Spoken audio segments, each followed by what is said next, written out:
आइए आज हम स्टडी करेंगे प्रश्न संख्या 16। कह रहा है कि सेलेक्ट द रॉन्ग स्टेटमेंट, यानी हमको गलत बताना है। गलत को अंडरलाइन कर लीजिए। तो हमको इन 4 ऑप्शन में से जो गलत है उस गलत को बताना है।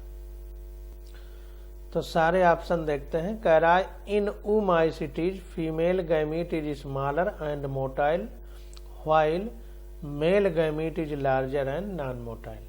तो जो oogyme होती है उसमें क्या होता है कि एक जो है oocytes जो होता है तो उसमें क्या होता है कि मेल और फीमेल 2 गैमीट होते हैं, नर और मादा युग्मक होते हैं। तो जो मादा युग्मक होता है जिसको oogyte बोलते हैं वो बड़ा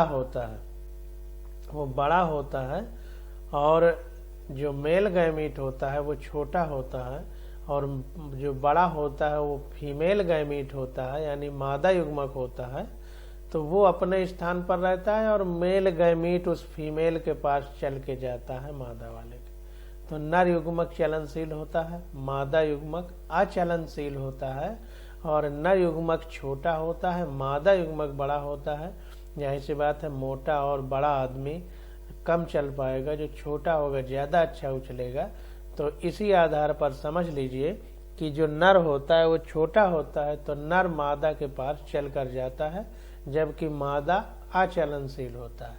तो कहने का मतलब ये है कि फीमेल गैमीट यानी मादा युग्मक बड़ा होता है, नर युग्मक छोटा होता है, मादा अचलनशील होता है, नर चलनशील होता है। तो इन oocytes female gamete is smaller कह रहा है, जबकि क्या था कि जो मादा युग्मक है वो बड़ा होता है, एंड मोटाइल और कह रहा है चलनशील होता है। तो मादा युग्मक ये कह रहा है छोटा होता है और चलनशील होता है, जो कि गलत है। हमसे गलत ही पूछ रहा है, रॉन्ग कौन है यानी गलत कौन है। While male gamete is larger and non motile कह रहा है जबकि नर युग्मक बड़ा और अचलनशील होता है। तो एकदम उल्टा कह रहा है, इसलिए ये गलत है। अगला देखते हैं। अगले में कह रहा है कि जो Chlamydomonas exhibited both isogamy and anisogamy and Fucus shows oogyme। तो जो क्लेमाइडोमोनास है हमारा वो आइसोगैमी यानी समयुग्मकी एंड एनाइसोगैमी यानी विषम युग्मकी दोनों शो करता है, दोनों पाई जाती हैं क्लेमाइडोमोनास में। एंड फ्यूकस शोज oogyme, और फ्यूकस में oogyme पाई जाती है, यानी जो मादा युग्मक है वो बड़ा होता है अंडे की तरह, और जो नर युग्मक होता है वो मेल गैमीट होता है। Isogametes are similar in structure, function and behaviour.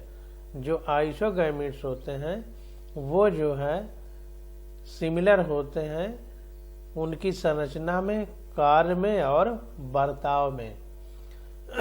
तो ये भी सही हो गया। Anisogamete differ either in structure, function और behaviour. Anisogametes differ either in structure, function and behaviour. तो जो एन आइसोगैमीट हैं वो जो है संरचना, कार्य और अपने बर्ताव में भिन्न होते हैं। तो समयुग्मकी आइसोगैमीट सब कुछ सेम रहेगा, एक ही तरह का। विषम युग्मकी में सब कुछ डिफरेंट रहेगा। तो 16 का ए ऑप्शन हमारा गलत है। तो 16 का देखिए A option. In oocytes like other organism female gamete is large and non motile. तो जो oocytes है अन्य जीव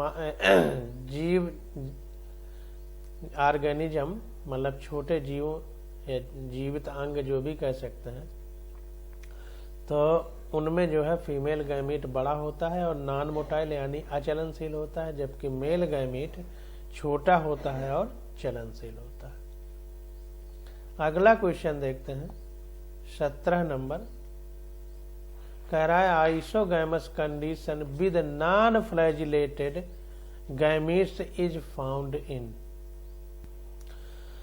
तो ये क्वेश्चन हमसे पीछे भी पूछा जा चुका है, तो फ्लैजिलेटेड गैमीट हमारे क्लेमाइडोमोनासा में यानी कसाब युक्त समान गैमीट हमारे क्लेमाइडोमोनास में थे, और बिना कसाब युक्त जो हमारे गैमीट थे वो स्पायरोगायरा में थे।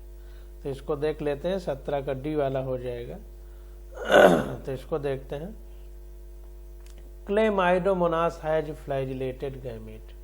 जो क्लेमाइडोमोनास है उसमें कसाब युक्त गैमीट पाए जाते हैं, which are similar or dissimilar in size, जो कि समान भी हो सकते हैं और असमान भी हो सकते हैं, यानी आइसोगैमी और एनआइसोगैमी दोनों पाई जाती है क्लेमाइडोमोनास में। इसके ऊपर वाले ही क्वेश्चन में अभी हम लोग पढ़ के आ रहे हैं। इन वालवाक्स एंड फ्यूकस, और वालवाक्स और फ्यूकस में क्या है, non motile female gamete and motile male gamete are produced. तो वालवाक्स और फ्यूकस में क्या है कि जो मादा युग्मक है वो बिना चलने वाला होता है यानी अचलनशील होता है, जबकि जो नर युग्मक होता है वो चलनशील होता है। तो इसको हम उगैमी कहते हैं, यानी ये प्रोड्यूस क्या करेंगे वालवाक्स और Fucus, oogamy. Spirogyra has gamete that are similar in size. जो स्पायरोगायरा है उसके जो युग्मक होते हैं वो एक ही तरह के होते हैं, इसलिए इसको आइसोगैमस कहते हैं या समयुग्मकी हिंदी में कहेंगे। एंड आर नॉन फ्लैजिलेटेड, और इसमें फ्लैजिला नहीं पाए जाते। फ्लैजिला का मतलब आप लोग शायद भूल गए हों। जैसे ये गैमीट है, ये मान लीजिए गैमीट है, तो इसमें बाल जैसी दो संरचनाएं आगे पाई जाती हैं, तो इन्हीं को फ्लैजिला या कसाब बोलते हैं। और नहीं पाई जाती तो बिना कसाब युक्त गैमीट हो जाएगा, नॉन फ्लैजिलेटेड जिसको बोलेंगे। और अगर पाए जाएंगे कसाब तो कहेंगे गैमीट फ्लैजिलेटेड है। तो 17 का डी ऑप्शन हमारा करेक्ट हो जाएगा। अब 18 नंबर क्वेश्चन देखते हैं। कह रहा है मोनोइसियस प्लांट ऑफ कारा सोज ऑकरेंस ऑफ। देखिए ओसियस का मतलब होता है घर और मोनो का मतलब होता है एक, यानी एक ही घर हो उसी में नर और मादा दोनों रहें। तो एक ही पौधे में जब नर मादा पाए जाएंगे तो उसको मोनोइसियस कहेंगे। और अगर अलग अलग पौधों में यानी नर और मादा का अलग अलग घर हो गया यानी दो घर हो गए तो डाइओसियस बोलेंगे, यानी दो घर है। डाई मतलब दो, मोनो मतलब एक, ओसियस मतलब घर। तो मोनोइसियस का मतलब एक ही पौधे में नर और मादा दोनों पाए जाएंगे। तो हमसे पूछ रहा है कि मोनोइसियस प्लांट ऑफ कारा सोज ऑकरेंस ऑफ। तो जो मोनोइसियस प्लांट हमारा कारा है जिसमें नर और मादा एक ही पौधे में है, तो कहाँ नर पाया जाता है कहाँ मादा। तो ये एनसीईआरटी में नहीं लिखा गया है तो पूछा नहीं जाएगा, फिर भी आ गया है तो देख लेते हैं। 18 का बी ऑप्शन करेक्ट है। तो upper oogonium and lower antheridium on the small same plant. तो एक ही पौधे में ऊपर की तरफ उगोनियम यानी मादा युग्मक और नीचे मादा युग्मकोद्भिद मतलब जिसमें मादा भाग पाया जाएगा, और ऊपर की तरफ एंथ्रीडियम यानी जिसमें नर युग्मक पाए जाते हैं। तो 18 का बी ऑप्शन हमारा करेक्ट हो जाएगा। ये देखिए 18 का बी। अब 19 नंबर क्वेश्चन देखते हैं। तो कह रहा है which one of the following is wrongly matched. देखिए फिर कह रहा है कि गलत कौन सा मैच किया गया है, इनमें से कौन सा गलत मैच किया गया है वो हमको बताना है। तो देखिए जो पहला देखते हैं तो कह रहा है स्पायरोगायरा। तो स्पायरोगायरा में हमने पढ़ा था कि उसके गैमीट आइसोगैमस होते हैं यानी समयुग्मकी होते हैं, और उनमें कसाब नहीं पाए जाते यानी फ्लैजिला नहीं पाए जाते हैं, और उन्हीं फ्लैजिला से वो चलता है। जब फ्लैजिला पाए ही नहीं जाएंगे तो कैसे चलेगा। तो नॉन मोटाइल गैमीट होना चाहिए यानी अचलनशील, जबकि इसमें कह रहा है कि मोटाइल यानी चलनशील। तो पहला ही हमारा गलत हो गया। स्पायरोगायरा का जो गैमीट होना चाहिए युग्मक होना चाहिए वो अचलनशील होना चाहिए यानी नॉन मोटाइल होना चाहिए। दूसरा है सारगैसम। सारगैसम में क्लोरोफिल यानी हरित लवक पाया जाता है। बैसिडियोमाइस्टीज को पफ वाल बोलते हैं। नॉस्टॉक को वाटर ब्लूम बोलते हैं। सब सही है, ए वाला ऑप्शन हमारा गलत। तो देखिए यहाँ पर in Spirogyra gamete are non motile and sexual reproduction takes place by conjugation. जो स्पायरोगायरा होता है उसमें गैमीट हमारा अचलनशील होता है और जो लैंगिक जनन यानी सेक्सुअल रिप्रोडक्शन होता है वो कॉन्जुगेशन द्वारा होता है। कॉन्जुगेशन एक विधि होती है जिसके द्वारा लैंगिक जनन स्पायरोगायरा में होता है। आगे देखते हैं Sargassum belongs to Phaeophyceae. Sargassum जो है वो भूरे शैवाल का एक भाग है। फियोफाइसी मतलब भूरा शैवाल, brown algae, group of algae जो कि एक एल्गी का समूह है। They are commonly called as brown algae, जिसको हम ब्राउन एल्गी या भूरा शैवाल कहते हैं। And contains photosynthetic pigment chlorophyll A and C, और इसमें जो प्रकाश संश्लेषी वर्णक हैं उनमें क्लोरोफिल ए और सी पाया जाता है। पफ बाल्स आर बैसिडियोमाइस्टीज, जो पफ बाल होते हैं वो बैसिडियोमाइस्टीज के अंतर्गत आते हैं। विद स्टाक राउंडेड स्ट्रक्चर, जो कि स्टाक राउंडेड स्ट्रक्चर की तरह बने होते हैं। That send out puffs of spores, जो कि पफ ऑफ स्पोर मतलब स्पोर का झुंड छोड़ते हैं। एग्जाम्पल लाइकोपर्डान ओब्लोंजिस्पोरम। लाइकोपर्डान ओब्लोंजिस्पोरम जो है इस फैमिली में एक मेंबर है, उसका एग्जाम्पल उसने दिया है। नॉस्टाक इज ए कॉलोनियल साइनोबैक्टीरिया। जो नॉस्टाक होता है यह समूह में रहने वाला साइनोबैक्टीरिया यानी ब्लू ग्रीन एल्गी है। It enriches its habitat with nitrogen by fixing atmosphere nitrogen। तो ये क्या काम करता है कि वातावरण की नाइट्रोजन को फिक्स करता है। And also cause water Bloom, और इस जो है साइनोबैक्टीरिया को नॉस्टाक को वाटर ब्लूम भी कहते हैं। अब आ जाता है क्वेश्चन 20 नंबर। तो 20 नंबर क्वेश्चन में देखते हैं, कह रहा है algae have cells made up of. Algae जो है शैवाल जो है उसकी सेल किस चीज से बनी होती है, या यूं कहें कि उसकी सेल में या उसकी कोशिका में क्या क्या पाया जाता है। तो 20 का देखते हैं, सेलुलोज, गैलेक्टन एंड माइनन, ये सब पाए जाते हैं एल्गी की सेल में। तो 20 का ए ऑप्शन हमारा करेक्ट हो जाएगा, बाकी सब गलत है। इसको देखते हैं। 20 का ए ऑप्शन हमारा करेक्ट है। इसमें कह रहा है कि मेजॉरिटी ऑफ एल्गी, जितने भी ज्यादातर एल्गी में, और ज्यादा एल्गी प्रोकैरियोट भी है एल्गी और यूकैरियोट, तो जो यूकैरियोटिक एल्गी हैं possess a definite cell wall containing cellulose. तो जो यूकैरियोटिक एल्गी हैं उनमें मेजॉरिटी ऑफ एल्गी यानी ज्यादातर शैवालों में क्या होता है, ज्यादातर शैवाल में मतलब यूकैरियोट में आते हैं ज्यादातर शैवाल। तो कह रहा है उनमें जो कोशिका भित्ति है वो सेलुलोज की बनी होती है। एंड अदर कार्बोहाइड्रेट्स, और कुछ अन्य कार्बोहाइड्रेट की। इन एल्गल सेलवाल, एल्गी की कोशिका भित्ति में different chemical component are present, विभिन्न प्रकार के रासायनिक पदार्थ पाए जाते हैं। which vary widely among different group, जो कि विभिन्न प्रकार के समूहों में वैरी करते हैं यानी अलग अलग होते हैं। जैसे एग्जाम्पल जाइलॉन, माइनन, गैलेक्टन, एल्जिनिक एसिड, सिलिका एगार, पेक्टिन, कैरागिन, ये सब चीजें एल्गी की सेलवाल में पाई जाती हैं। Cell wall of blue green algae is made up of micropeptides. जो नील हरित शैवाल है उसकी जो कोशिका भित्ति है उसमें क्या पाया जाता है, एक प्रोटीन होता है जिसका नाम है micropeptides. This micropeptide is not found in eukaryotic algae. ये माइक्रोपेप्टाइड यूकैरियोटिक एल्गी में नहीं पाया जाता है। इतना डिटेल में नहीं जाना है, जो क्वेश्चन दिया है उसी का आंसर बताना है। जितना एनसीईआरटी में दिया है बस उतना ही पूछा जाएगा। 21 नंबर क्वेश्चन देखते हैं। Mannitol is the stored food in Fucus. तो 21 का बी ऑप्शन करेक्ट है, ब्राउन एल्गी। तो तो मैनीटाल हमारा ब्राउन एल्गी में पाया जाता है। तो फ्यूकस एक ब्राउन एल्गी है यानी भूरा शैवाल है।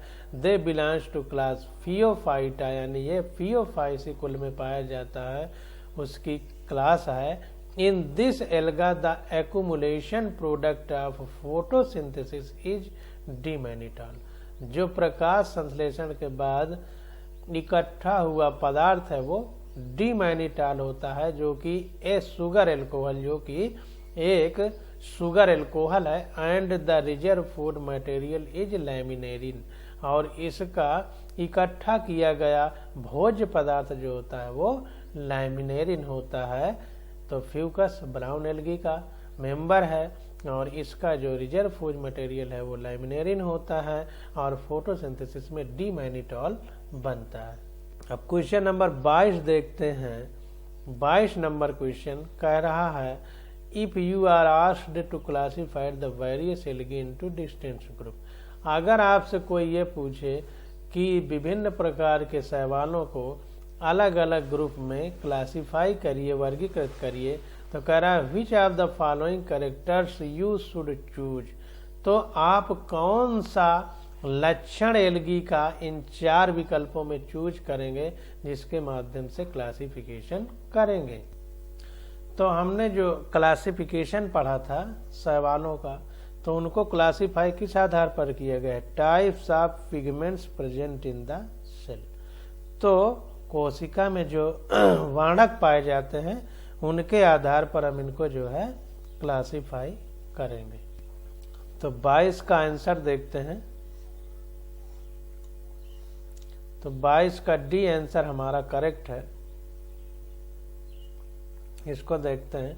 Algae are a group of chlorophyllous non vascular plant with thalloid plant body. तो जो एल्गी होता है वो हमारा क्लोरोफिलस होता है यानी हरित लवक युक्त होता है, नॉन वैस्कुलर प्लांट होता है। इसमें संवहन बंडल नहीं पाए जाते, संवहन ऊतक नहीं पाए जाते। संवहन ऊतक का मतलब वो ऊतक जो नीचे से जड़ से पानी ऊपर ले जाए और ऊपर से जो पौधे की पत्तियों में बना खाना है उसको जड़ों तक ले जाए। यानी वैस्कुलर बंडल संवहन मतलब एक चीज को एक जगह से दूसरे जगह तक ले जाने वाले ऊतक नहीं पाए जाते विद थाइलोज प्लांट बॉडी। और इसका शरीर जो है थाइलस लाइक स्ट्रक्चर होता है यानी रूट, स्टेम और लीफ, जड़, तना, पत्ती में पौधा बंटा हुआ नहीं होता है। Different algae shows different pigments present in the cell like chlorophyll a, b, xanthophylls, carotene etcetera. जो विभिन्न प्रकार की एल्गी होती हैं उसमें अलग अलग पिगमेंट यानी वर्णक पाए जाते हैं, जैसे कि chlorophyll a, b, xanthophyll, carotene etcetera मतलब इत्यादि। These pigments provide the base for classification of various group of algae into different classes। यही वर्णक या पिगमेंट क्लासिफिकेशन का आधार होते हैं जिनके आधार पर एल्गी को डिफरेंट क्लास यानी वर्ग में रखा गया है। Member of Chlorophyceae possess chlorophyll A and b. जो क्लोरोफाइसी के मेंबर हैं उनमें पिगमेंट कौन कौन सा पाया जाता है? क्लोरोफिल ए और B. Bacillariophyceae contains diatoms pigment were that of Phaeophyceae has fucoxanthin. Diatoms जो है ये फियोफाइसी यानी भूरे शैवाल के अंतर्गत आते हैं और इनमें पिगमेंट क्या पाया जाता है? फ्यूकोजैंथिन। रोडोफाइसी मतलब लाल algae has R phycocyanin and R phycoerythrin and Cyanophyceae has phycobilin pigment. तो रोडोफाइसी यानी लाल शैवाल में आर फाइकोसाइनिन और आर फाइकोएरिथ्रिन पाया जाता है, जबकि साइनोफाइसी के मेंबर में फाइकोबिलिन वर्णक पाया जाता है। तो 22 का डी ऑप्शन हमारा करेक्ट हो जाएगा। अब 23 नंबर क्वेश्चन देखते हैं। कह रहा है sexual reproduction in spirogyra is an advance feature because it shows. तो जो स्पायरोगायरा हमारा एल्गी है इसमें जो है सेक्सुअल यानी लैंगिक जनन पाया जाता है। तो कह रहा है is an advance feature because it shows. तो ये एक मतलब एडवांस फीचर है, कुछ हट के है सबसे। तो ये क्या शो करता है? तो तो physiologically differentiated cell sex organism. तो इसको देखते हैं, तो कह रहा है different size of motile sex organism, यानी अलग अलग आकार के चलने वाले सेक्स ऑर्गेनिज्म, यानी लैंगिक गैमीट कह सकते हैं या युग्मक कह सकते हैं। तो ये गलत है, एक ही साइज के होते हैं। आइसोगैमी पाई जाती है, सम युग्मक इसमें पाए जाते हैं। Same size of motile sex organism, तो ये क्वेश्चन बहुत इंपॉर्टेंट है, इसको बारीकी से समझते हैं। तो इसमें सम युग्मक ही पाया जाता है, यानी एक ही तरह के युग्मक होते हैं। तो different size of motile sex organism, तो ये गलत हो गया क्योंकि साइज एक ही तरह की होती है। दूसरा कह रहा है same size of motile sex organism, तो साइज यानी आकार तो सेम होता है, लेकिन चूंकि इसमें कसाब नहीं पाए जाते स्पायरो वगैरह में, तो वो चल के नहीं जा सकता है, इसलिए इसमें कॉन्जुगेशन द्वारा लैंगिक जनन होता है। तो ये मोटाइल लिख दिया, इसलिए ये बी भी गलत हो गया। अगर नॉन मोटाइल होता तो ये सही हो जाता। तीसरा कह रहा है मार्फोलॉजिकली डिफरेंट सेक्स ऑर्गेनिज्म, यानी दिखाई देने में वो अलग अलग दिखाई देंगे, जबकि गलत है। सम युग्मक है तो देखने में एक ही तरह दिखाई देगा, तो डी सी भी गलत हो गया। अब डी में आता है फिजियोलॉजिकली डिफरेंशिएटेड सेक्स ऑर्गेनिज्म, यानी देखने में तो एक ही तरह लगेंगे, लेकिन उनकी कार्य पद्धति अलग अलग होगी, क्योंकि चूंकि लैंगिक जनन है तो इसलिए इसमें क्या होगा कि एक नर की तरह काम करेगा, एक मादा की तरह, इसलिए फिजियोलॉजिकली डिफरेंट होंगे। कार्य के आधार पर लैंगिक ऑर्गेनिज्म अलग अलग होंगे, जबकि देखने में एक ही तरह लगेंगे, यानी मार्फोलॉजिकली सिमिलर होंगे। तो 23 का डी ऑप्शन हमारा करेक्ट हो जाएगा। अब इसको ध्यान देना है, अभी 16वां नंबर क्वेश्चन जब हमने देखा था, फिर से दिखा देते हैं 16 नंबर क्वेश्चन। तो कह रहा है सेलेक्ट रॉन्ग स्टेटमेंट। तो सेलेक्ट रॉन्ग स्टेटमेंट में 16 नंबर क्वेश्चन में हमने ए ऑप्शन चुना था, A option.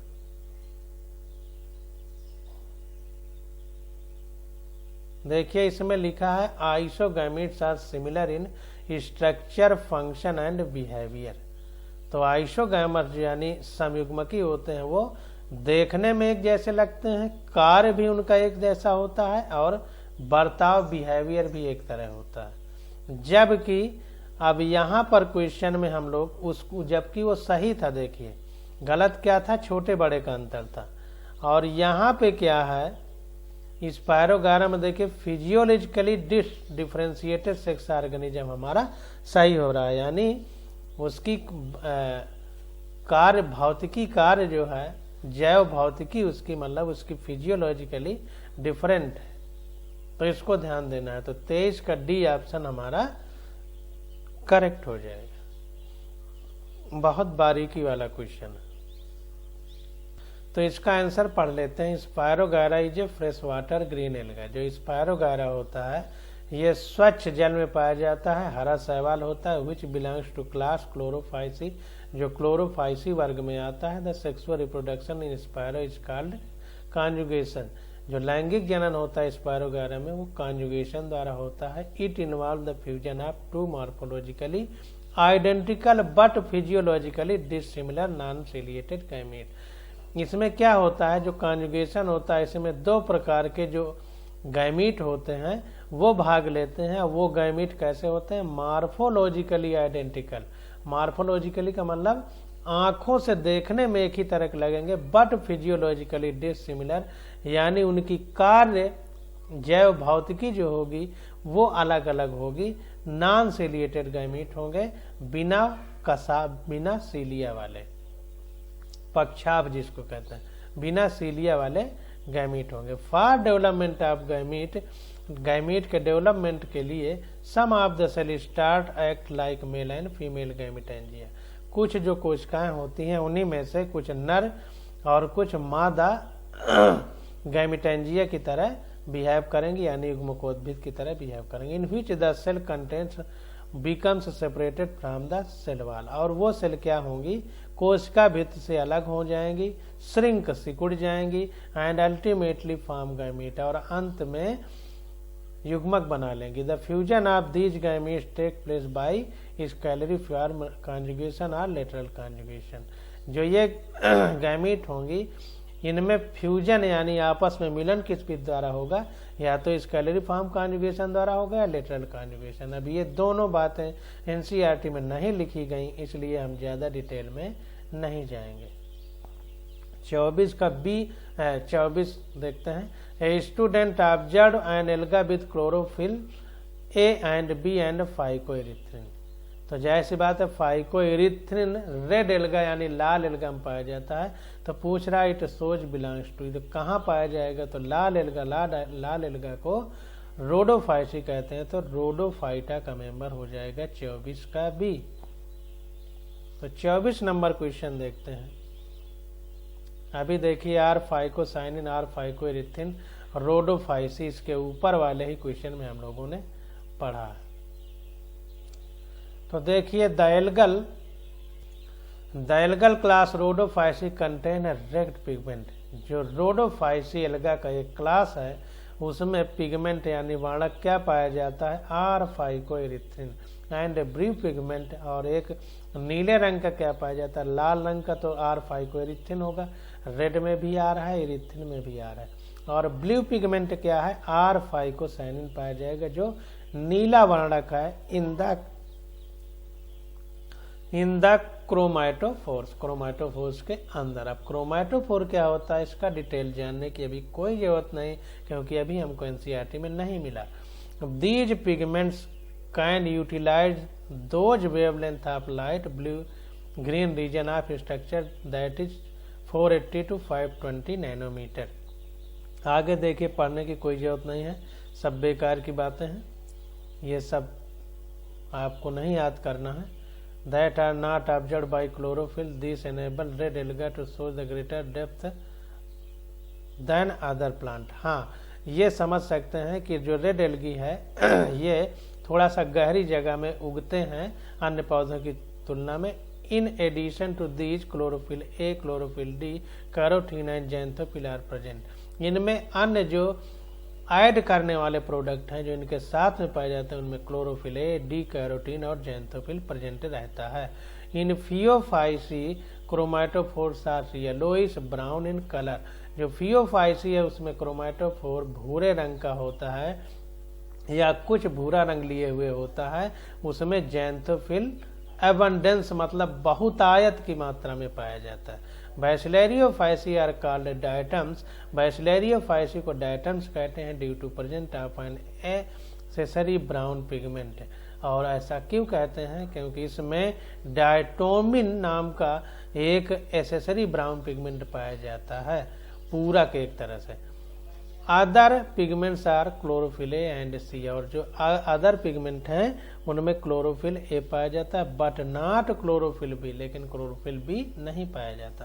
Carotene and xanthophyll भी पाया जाता है। In Chlorophyceae colouring pigment are just like higher plants. जो क्लोरोफाइसी होता है उसमें क्या है कि जो बहुत बड़े पौधे हैं उनकी तरह इनमें पाए जाते हैं पिगमेंट, जैसे chlorophyll a, b, xanthophyll and carotene. अब 25 नंबर क्वेश्चन देखते हैं। कह रहा है Ulothrix can be described as A.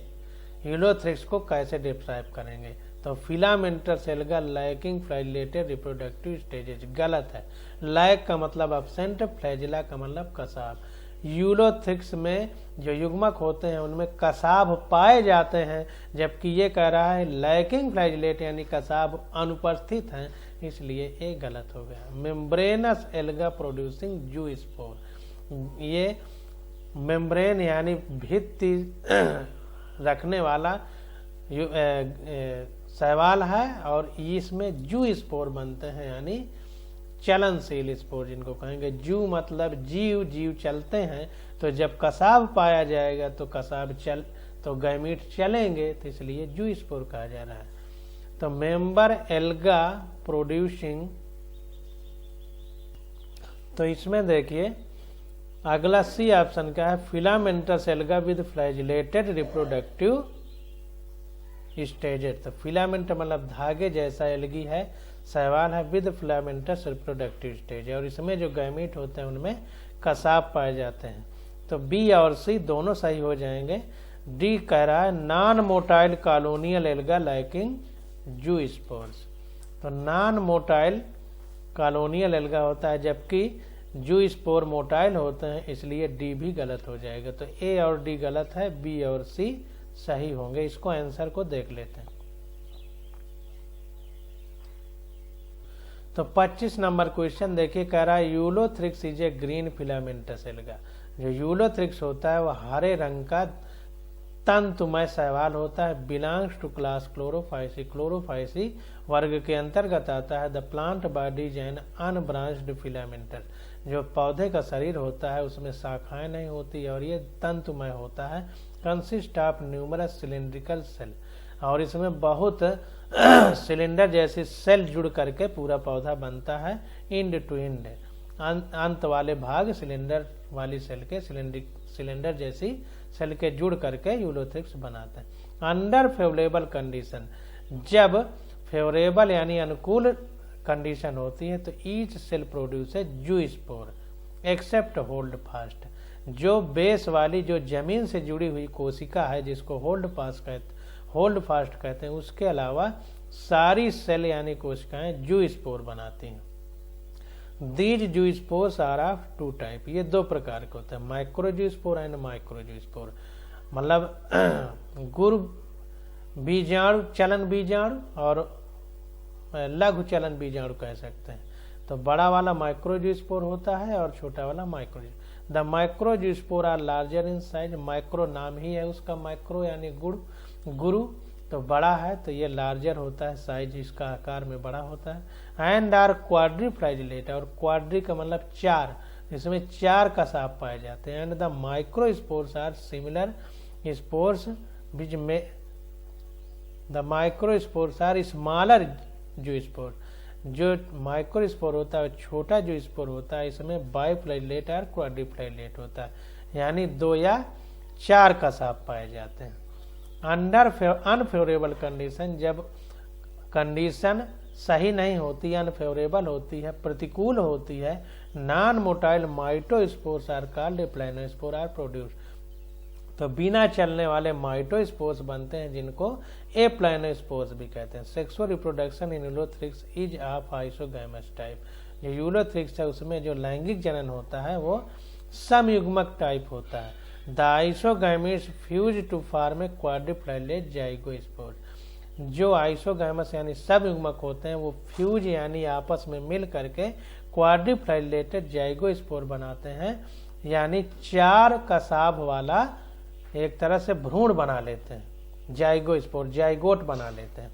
Which after meiosis, जिसमें अर्धसूत्री विभाजन हो करके 16 एप्लानोस्पोरिया जो स्पोर्स बनते हैं, यानी 16 प्रकार के अचलनशील स्पोर्स बनते हैं। अगर अनफेवरेबल कंडीशन है, प्रतिकूल परिस्थिति है या अनुकूल परिस्थिति है तो 16 जू स्पोर्स बनते हैं। तो जू स्पोर भी बन रहे हैं। तो हमारा 25 का बी और डी सही हो जाएगा, जबकि आंसर में 25 का डी दिया है।